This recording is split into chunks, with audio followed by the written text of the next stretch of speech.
இன்னைக்கு நாங்கள் உயிரங்கிகளினுடைய சிறப்பியல்பில் ஒன்றான சுவாசத்தின் விளைவாக கார்பன் ஆக்சைடு வெளியில் வாரதுகளை காட்டுறதுக்குரிய பரிசோதனை அமைப்பு இங்கே செஞ்சு வச்சிருக்கிறோம். இதில் நாங்கள் தவளை எடுத்திருக்கிறோம். தவளையினுடைய வெளிச்சுவாச வழியில் கார்பன் ஆக்சைடு இருக்குங்கிறத காட்டுறதுக்குரிய பரிசோதனை தான் இது. மொத்தமாக இங்கே 5 பாட்டில்ஸ் இருக்குது. இதில் முதலாவது பாட்டிலில் நாங்கள் முதலாவது பாட்டிலில் பொட்டாசியம் ஹைட்ராக்சைடு நாங்கள் வச்சுருக்கிறோம். பொட்டாசியம் ஹைட்ராக்சைடு என்பது வழியில் இருக்கிற கார்பன் ஆக்சைடை அகத்துறிஞ்சு கொள்ளும். எல்லா கார்பன் ஆக்சைடையும் இந்த பொட்டாசியம் ஹைட்ராக்சைடு அகத்துறிஞ்சு கொள்ளும். அப்போ வழியிலேருந்து வர கார்பன் ஆக்சைடை அவர் அகத்துறிஞ்சுக்குவார். அதுக்கடுத்து நாங்கள் வச்சுருக்க பாட்டிலில் சுண்ணாம்பு நீர் இங்கே வைக்கப்பட்டுள்ளது. சுண்ணாம்பு நீர் கார்பன் ஆக்சைடை இனங்காண பயன்படுத்தக்கூடிய ஒரு பதார்த்தம். இந்த தெளிந்த சுண்ணாம்பு நீர் கார்பன் ஆக்சைடு படுமா இருந்தால் பால் நிறமாக மாற்றப்படும். அதுக்கடுத்து இங்கே இருக்கிறது தவளை. மீண்டும் இதில் சுண்ணாம்பு நீர் வைக்கப்பட்டுள்ளது. தவளையின் வெளிச்சுவாச வழியில் வர கார்பன் ஆக்சைடால் இந்த சுண்ணாம்பு நீர் பால் நிறமாகும். இந்த இடத்துல நீர் நிரப்பிய போத்தல். இந்த நீர் நிரப்பிய போத்தலில் நீர் நீரின் விளைவாக வழியோட்டம் ஏற்படுத்தப்படுகிறது. அப்போ நீங்கள் பார்த்தீங்கன்னா இந்த டியூப் கனெக்ட் பண்ணுற விதம் எங்களுக்கு கவனமாக தெரிஞ்சிருக்கணும். வெளியிலேருந்து வழிவார இந்த டியூப் பொட்டாசியம் ஹைட்ராக்சைடுக்குள்ளே அமர்ந்து இருக்கணும்.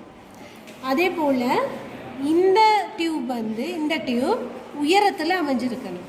இங்கே வார இந்த டியூப் இந்த சுண்ணாம்பு நீருக்குள்ளே அமர்ந்திருக்கணும். அடுத்தது இந்த டியூப் உயரமாக இருக்கணும். இதிலிருந்து வாரது இந்த டியூப் தவளைக்கு ஆக்சிஜன் போகிற அந்த டியூப் கிட்டத்தில் இருக்கணும். தவளைக்கு கிட்டத்தில் இருக்கணும். அடுத்தது இந்த டியூப் உயரமாகவும், அதாவது தவளையின் வெளிச்சுவாச வழியிலிருந்து வர காற்று போகிறதுக்கு இந்த டியூப் உயரமானதாகவும், அதுக்கு பிறகு இங்கேருந்து போகிற டியூப் சுண்ணாம்பு நீரில் முற்றாக அமிழ்ந்தும் இருக்கணும். அடுத்து இங்கேருந்து வர டியூப் இதில் அமிழ்ந்திருக்கணும். இப்போது அப்படி இருந்தால் தான் இந்த ப்ராக்டிக்கல் சரியான முடிவை பெற்றுக்கொள்ளலாம். இப்போ இந்த அமைப்பின் படி பார்த்தீங்களா இருந்தால் வெளியிலேருந்து வர கார்பன் ஆக்சைடை இவராக தெரிஞ்சுக்கொள்கிறார். ஆகவே இங்கே பால் நிறமாகல. அடுத்தது இங்கே தவளையின் வெளிச்சுவாசத்தால் வர கார்பன் ஆக்சைடு இங்கே இந்த சுண்ணாம்பு நீர் பால் நிறமாக இருக்கிறத நீங்கள் அவதானிக்கலாம். ஓரளவு பால் நிறமாக இருக்குது. இப்போ அதுக்கு காரணம் சில நேரங்களில் இந்த பட்டை சிறிய டியூப் சின்னதுனால அந்த கார்பன் ஆக்சைடு வர அளவு குறைவுங்கிறதுனால இது மாறுறதுக்கு கொஞ்சம் டைம் எடுக்கலாம். அடுத்தது இந்த டியூப்ஸ் எல்லாமே நாங்கள் நல்லா சீல் பண்ணி தான் போடணும். இதுக்குள்ளே காற்று போகாத அளவில் போடணும். அதுக்காக இங்கே மெழுகு உருக்கி ஊற்றப்பட்டுள்ளது. ஆகவே இந்த மாதிரி ஒரு செட்டப் செஞ்சு நாங்கள் ஒரு டிசிஷனுக்கு வரலாம், முடிவுக்கு வரலாம். அங்கிகள் இதில் நாங்கள் முளைக்கும் பயறு வித்துக்களை கூட பயன்படுத்தலாம். அங்கிகள் வெளிச்சுவாச வழியின் போது கார்பன் ஆக்சைடை வெளிவிடுது என்பதை இந்த பரிசோதனை அமைப்பில் நாங்கள் பார்த்துக்கொள்ளலாம். இது மிக முக்கியமான ஒரு பரிசோதனை.